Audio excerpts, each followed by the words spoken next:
नाज़रीन, ईरान की जानिब से इसराइल पर 85 साइबर अटैक्स किए गए हैं। ये इसराइली इंटेलिजेंस जो एजेंसी है वो खुद इस बात का एतराफ कर रही है कि ईरान की जानिब से एक तो बड़ा स्पाई नेटवर्क जो है वो चला जा रहा है, अब इसराइल के अंदर पेनिट्रेट कर चुका है और 85 साइबर अटैक जो है वो ईरान की जानिब से किए गए हैं। और इसराइल के जो हसास इंस्टीट्यूशंस हैं, उनके डिफेंस मिनिस्ट्री के डिपार्टमेंट्स हैं, उनके ऊपर भी जो साइबर अटैक्स हैं वो ईरान की जानिब से किए गए हैं। साथ ही यूरोपियन गवर्नमेंट्स की जानिब से बड़ा सख्त और मुसलसल प्रेशर आ रहा है और यूरोप का जो स्टांस है वो भी बदल रहा है, यूरोप की टोन भी बदल रही है, सैंक्शंस की भी बात सामने आ रही है। बहुत सारी चीजें पहली बार यूरोप के हवाले से हो रही हैं जो आज से पहले तारीख में कभी नहीं हुई। और इसी दरमियान खबर यह भी है कि गल्फ कंट्रीज है उन्होंने ट्रंप इंतजामिया को पुश किया है कि किसी सूरत जो है ईरान के ऊपर हमला नहीं होना चाहिए और साथ ही गजा के सीजफायर के हवाले से भी प्रेशर जो है वो यहां से जा रहा है। यह सूरत हाल भी आपके सामने रखेंगे। और जो एसडीएफ का मसला है, जो सीरिया के अंदर ऑपरेट करती है कुर्द फोर्सेस, वो मुकम्मल तौर पर सरेंडर नहीं कर रही है। उनको इसराइल की जो है वो बैकिंग हासिल है, शाबाशी हासिल है, तो उन्होंने पहले अनाउंस किया था, उसके बावजूद वो सरेंडर नहीं कर रही हैं। तो वहां पर एक मसला है और उर्दुगान ने फाइनल वारंट जारी की है। और गजा की जो तहरीक है वो हॉलीवुड के अंदर भी देखी जा रही है, हॉलीवुड के अंदर भी हिद्दत महसूस की जा रही है और वहां पर भी जो एक्टर्स हैं, डायरेक्टर्स हैं और एक्टिविस्ट हैं वो वहां पर नजर आ रहे हैं और गजा की बात कर रहे हैं। पहली बार हॉलीवुड के अंदर भी फलस्तीन का जो तनाज़ा है वो खुलकर, तो दुनिया में हर जगह के ऊपर फलस्तीन की तहरीक जो है वो किसी ना किसी अंदाज के अंदर जारी है। तमाम सूरत हाल आपके सामने रखेंगे और सबसे पहले इस वक्त की जो बड़ी खबर आ रही है, आज थोड़ा सीज फायर के हवाले से डिस्कस कर लेते हैं। इस वक्त सीज फायर के हवाले से सबसे बड़ी अपडेट्स क्या हैं? इस वक्त आलमी मीडिया की जो सबसे बड़ी खबर बनी हुई है वो सीज फायर है कि वो कामयाबी की तरफ जा रहा है। नाज़रीन, अमेरिका और हमास है वो डायरेक्ट टॉक्स कर रहे थे पिछले कई दिनों से। अमेरिका इजराइल को बाईपास करते हुए डायरेक्ट, यानी हमास के लीडर्स इस तरफ बैठे हैं, इधर अमेरिका बैठा हुआ है, बरह रास्त टॉक्स हो रही हैं। यह गैर मामूली इक़दाम था और यह हो रहा था। अब खबर यह है कि हमास ने अमेरिकन प्रपोजल मान लिया है और हमास ने इस बात को खुद अनाउंस कर दिया है और वर्ल्ड मीडिया ये रिपोर्ट कर रहा है कि हमास और अमेरिका एक डील तक, एक एग्रीमेंट तक पहुंच गए हैं। तो ये तो बहुत बड़ी खबर है कि अमेरिका और हमास आपस में निगोशिएशंस कर रहे थे, उनके निगोशिएशन जो है वो कामयाब हो गए हैं और इस बात को हमास ने भी कंफर्म कर दिया है। दुनिया भर का मीडिया हम आपके सामने रखते हैं। Hamas says deal reached with US envoy for permanent Gaza ceasefire framework. Hamas says reaches agreement with US envoy over Gaza ceasefire framework. Times of Israel. Hamas claims it reached a deal with Witkoff on general framework for ceasefire, waiting final response. अच्छा, अब ये Turkish media, Israeli media, American media और अरब media, ये सारे का सारा report कर रहा है कि डील तक पहुंच गए हैं, एक फ्रेमवर्क के ऊपर एग्री कर लिया गया है जिसमें 60 या 70 दिन का सीजफायर होगा। ये इब्तदाई तौर पर आरजी सीजफायर होगा जो 60 या 70 दिन मुकम्मल होने के बाद परमानेंट सीजफायर के अंदर जब वो कन्वर्ट हो जाएगा और इन 60 या 70 दिनों के अंदर 10 इजरायली कैदी जो है वो रिहा किए जाएंगे। तो ये वो फ्रेमवर्क है जो बुनियादी तौर पर आरजी एग्रीमेंट है, लेकिन जो ही वो दिन मुकम्मल होंगे साथ ही परमानेंट सीजफायर जब शुरू हो जाएगा। तो इस बात के ऊपर हमास एग्री कर गई है, ये बड़ी गैर मामूली बात है। तो अब सारे का सारी जो चीज खड़ी है वो ये है कि इसराइल ने इसके ऊपर एग्री करना है और सारी की सारी जो बर्डन है वो अब अमेरिका के ऊपर है कि अमेरिका ने अब प्रेशराइज करवाना है इसराइल से कि एक चीज यहां पर तय हो गई है। अच्छा, अब माजी में बहुत बार ऐसा हुआ है कि हमास एग्री की फ्रेमवर्क्स के ऊपर, मुख्तलिफ डॉक्यूमेंट्स के ऊपर हमास ने एग्री किया, इसराइल ने एग्री नहीं किया और अमेरिका ने, ब्लिंकन के टाइम के ऊपर हमने देखा कई बार अमेरिका ने आखिर में उल्टा इल्जाम जब वो हमास के ऊपर डाल दिया और कहा कि हमास है वो नहीं मान रही, हालांकि हमास एग्री कर गई थी क्योंकि इसराइल मुकम्मल जंगबंदी के लिए तैयार नहीं था। तो अब की बार क्या वही होगा या अब की बार क्या ऐसी चीजें डिफरेंट हैं जो शायद मजबूर कर सकती है अमेरिका को कि वो फाइनल प्रेशर? देखिए, बुनियादी बात क्या है? बुनियादी बात यह है कि अमेरिका ने इसराइल पर प्रेशर डालना है, उसी से सीजफायर होगा। अच्छा, अब क्या कुछ ऐसा मुख्तलिफ हो रहा है कि हम ये उम्मीद कर सके कि शायद अमेरिका अब मजबूर हो रहा है कि वो प्रेशर डाले इसराइल के ऊपर? कुछ चीजें वाकईतन इस दफा मुख्तलिफ हैं माजी से, जब ब्लिंकन बार बार वो सारी मुनाफकत से भरपूर, तो आज कुछ मुख्तलिफ हो रहा है। एक तो आप देखिए कि मोसाद का चीफ और इसका जो राइट हैंड है दरमर, वो पहुंचा हुआ है वाशिंगटन और विटकॉफ के साथ मुलाकात हुई। उस मुलाकात की कहानी सामने आ गई है और टाइम्स ऑफ इजराइल क्या रिपोर्ट कर रहा है? Witkoff Dermer call was uneasy, US envoy growing impatient with Israel. कुछ ही देर पहले की, कुछ ही मिनट पहले की ये बहुत बड़ी खबर है कि Witkoff is growing impatient with Israel. Witkoff के सबर का जो पैमाना है वो लिबरेज हो रहा है और उसकी वजह मैं आपको बता रहा हूं कि वो फैक्टर्स हैं जो इस वक्त अमेरिका को मजबूर कर रहे हैं। वो प्रेशर है, US envoy growing impatient with Israel over Gaza talks. Steve Witkoff is getting impatient with Israel, especially around the drama. ये जो इजराइल ने ड्रामा रचाया हुआ है कि कभी कोई बात करता है, कभी कोई बात करता है, क्योंकि विटकॉफ जो है वो जारी बात है एक कोई वो करियर डिप्लोमेट भी नहीं, और फिर एक बैकग्राउंड पीछे है, और इस वक्त प्रेशर है, गल्फ का भी प्रेशर है, यूरोप का भी प्रेशर है, अंदर से भी प्रेशर है, जंग भी अमेरिका को सूट नहीं कर रही है, बहुत सारी ऐसी वजूहात हैं कि अब टाइम्स ऑफ इजराइल लिख रहा है कि इजरायली ड्रामे से स्टीव विटकॉफ यानी कि ट्रंप जो है उसके सबर का पैमाना लिबरेज हो रहा है। अच्छा, अब आप देखिए साथ ही टाइम्स ऑफ इजराइल ये भी रिपोर्ट कर रहा है कि कुछ ही देर के अंदर नेतन्याहू जो है वो मीटिंग करने जा रहा है, वहां से ऑर्डर आया और मीटिंग यहां पर होने जा रही है। Netanyahu top minister set to discuss latest US proposal for Gaza truce hostage deal. तो नेतन्याहू यहां पर मीटिंग करने जा रहा है, सिर्फ यानी कि उधर से बात एग्री हो गई है, सिर्फ यहां पर प्रेशर अमेरिका ने डालना है, इजराइल ने एग्री करना है और सीजफायर जो है वो अनाउंस हो जाएगा। और वेरी इंटरेस्टिंगली जो इजरायली एक्सट्रीमिस्ट हैं वो बुरा भला कह रहे हैं स्टीव विटकॉफ को और ट्रंप को इस प्रपोजल की वजह से कि ये तो हमारी शिकस्त का प्रपोजल है। US ceasefire push in Gaza deepens rift with Israeli leadership. Israeli analysts and soldiers condemn the Trump envoy Gaza ceasefire plan. Steve Witkoff has drawn fierce criticism from Israeli military analysts and journalists.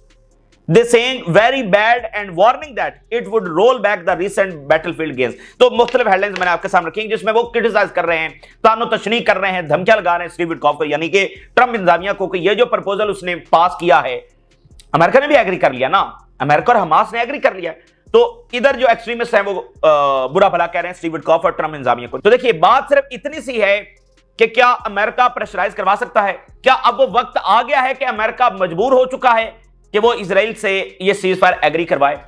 Hamas तो पहले दिन से ceasefire चाहती है, ये तो America और Israel नहीं चाहते थे, और अगर अमेरिका कहीं ना कहीं चाहता भी था, चूंकि इजराइल नहीं चाहता था तो वो दबाव डालने के लिए तैयार नहीं था। अब ट्रंप ने अपने ओथ से पहले 3 दिन सीजफायर करवाया ना, तो इसका मतलब वो सीजफायर तो करवा सकता है। तो सिर्फ इतनी चीज इस वक्त देखना बाकी है कि क्या वो टाइम आ गया है, क्या अब अमेरिका जो है वो मजबूर हो चुका है। ठीक है, अब देखना कि दबाव सारा अमेरिका के ऊपर होगा, और सबको पता है कि कौन एग्री कर रहा है, हमास तो एग्री कर गई है, और अमेरिका का प्रपोजल, अपना प्रपोजल नहीं, अमेरिका का प्रपोजल एग्री किया है, और सारी दुनिया के अंदर हेडलाइंस भी लग रही हैं।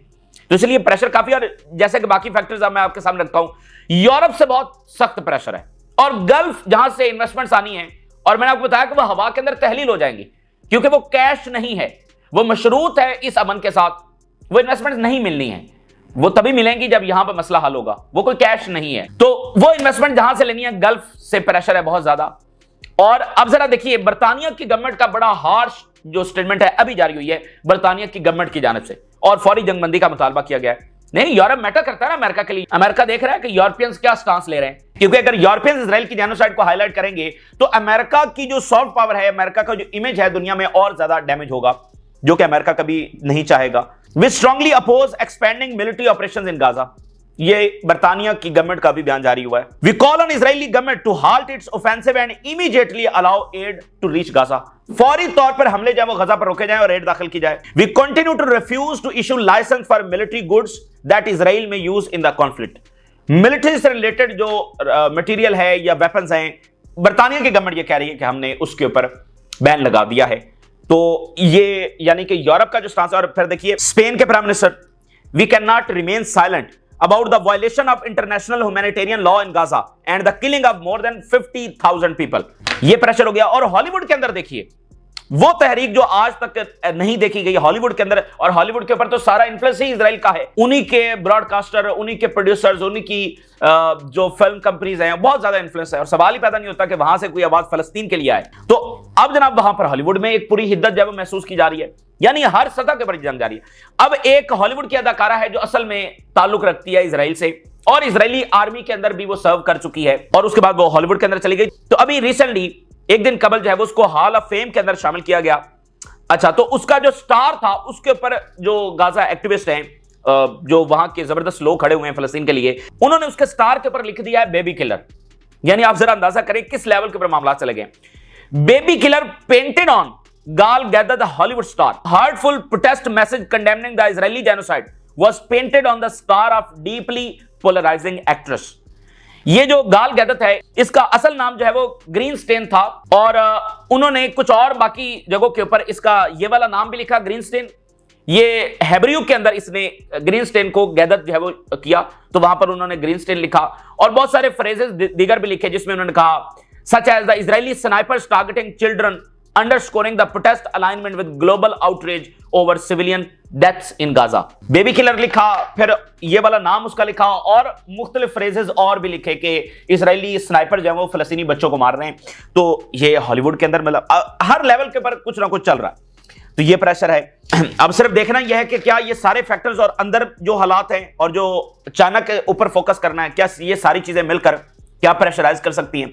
और अभी जो एड के हवाले से जो स्कैंडल सामने आया, जो हॉरिफिक डिटेल सामने आई है, उससे दुनिया में गुस्सा भी बढ़ा है और दुनिया के अंदर जो है वो नई लहर भी पैदा हुई है कि फिल फॉर इसको रोकना चाहिए और दुनिया के गवर्नमेंट्स के ऊपर और गल्फ और मिडिल ईस्ट की बाकी गवर्नमेंट्स के ऊपर भी प्रेशर बहुत बड़ा है।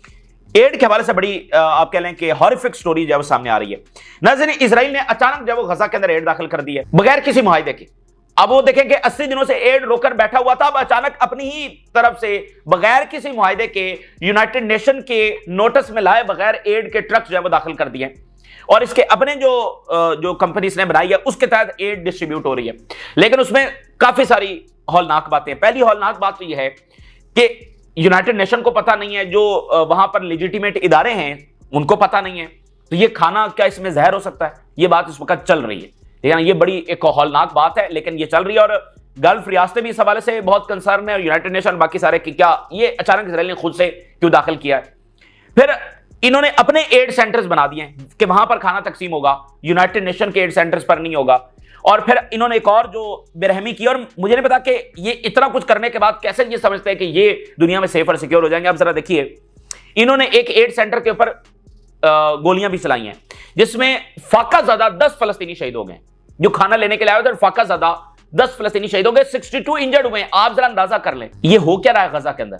और फिर वहां से तस्वीर आई है, एक पिंजरे से बनाए हुए हैं, उसमें पहले फलस्तीनियों को दाखिल करते हैं, फिर आगे से एड दी जाती।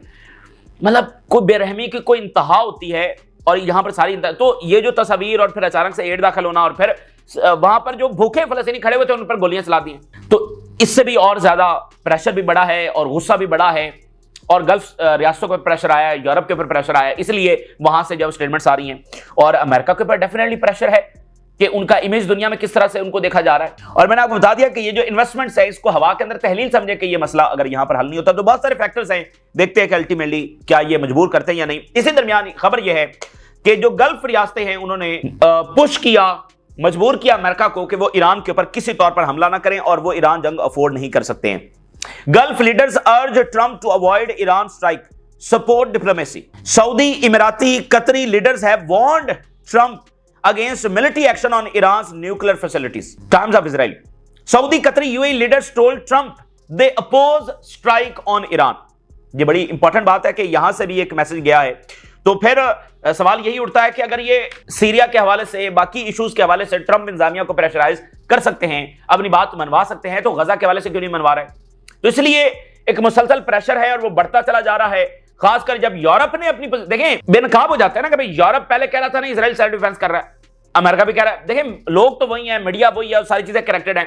अब जब यूरोप दूसरी उसने अपनी पोजीशन बदल ली और कह दिया कि ये जेनोसाइड हो रही है, तो अमेरिका और बेनकाब हो गया ना।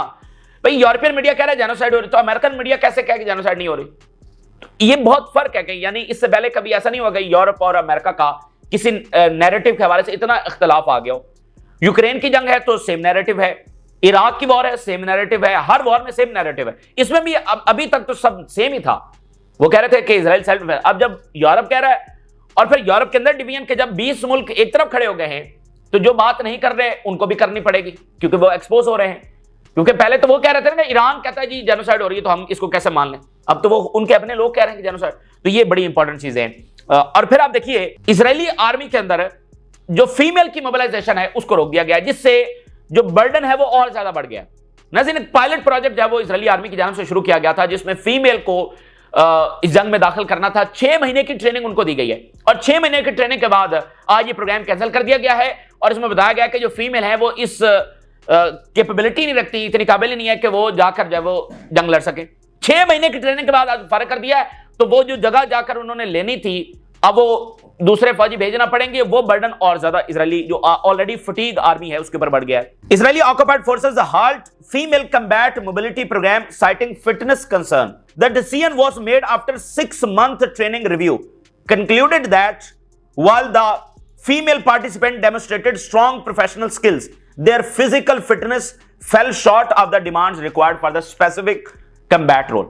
फिजिकल फिटनेस नहीं है। और इनको करना क्या था, इनको जनाब ये जंग के दरमियान जाकर इन्होंने इक्विपमेंट और जो सप्लायर्स है उनको मैनेज करना था इन्फेंट्री के लिए, and operating behind the front lines.